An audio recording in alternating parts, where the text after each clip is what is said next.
I am John Leacock. I came to Guelph as an international student to the University of Guelph from Trinidad, actually from the island of Tobago to Trinidad.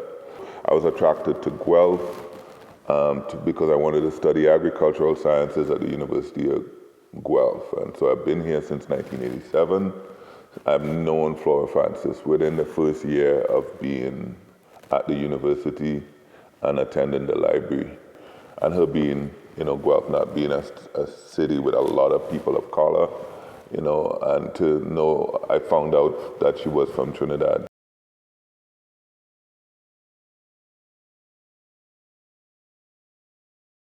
I used to just randomly go to her house for a little bit of home in Guelph. It was kind of like a mom, somebody that you could go to just for jokes or for history or for just hanging out. Yeah, she was a mentor for me and for a lot of people, like the Caribbean, which was called WISA, the West Indian Students Association, always knew about her. Like if you have a paper to be done, she would find the research on or help you. She would, come up into the library and show you how to use the.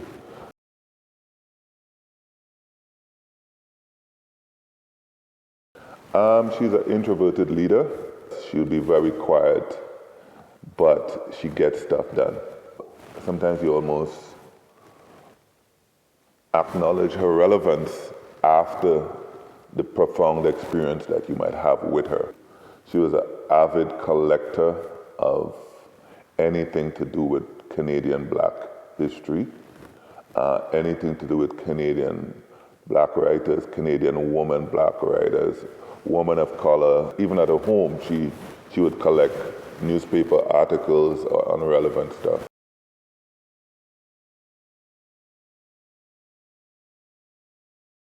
Yes, she told me about it, and I was like, I never really understood, but I was like, this has to be something significant, and I think people should buy it.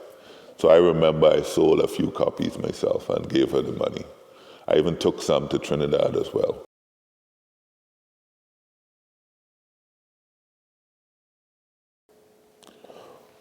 Well, I know that she was one of the, like as an activist, and I'm going to say a social activist, she was there at the formation of Caribana in 1967, which was a celebration of self, of Caribbean heritage in Toronto. She was one of the masqueraders. She was an avid and loyal carnival. One of the ways that you could define activism in a culture where you're a minority is to acknowledge the people within your community who are in positions of good, in high power, like she would have been as a librarian, but still keep her culture.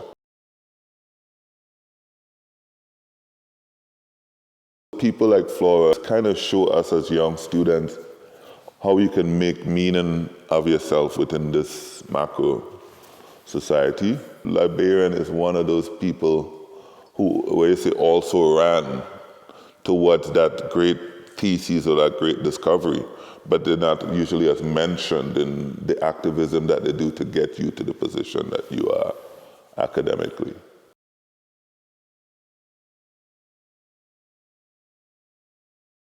Flora is somebody that you consider an asset. When you're trying to form a social revolution within a community, that is the kind of people that you want to have. So anything that was around culture and stuff, I will liaise with her and try to get information from her. So I know, I just think that generally the Francis family is one of those stalwart, high gray matter families. Like her twin sister is a pharmacist. So his family, they're very academic. The family has always been very well respected, both locally, sometimes you have a kind of family with just super bright people. It's just one of those kind of families that needed to go away from Trinidad to do great things and to send back good stuff to the country. And her family was always that way.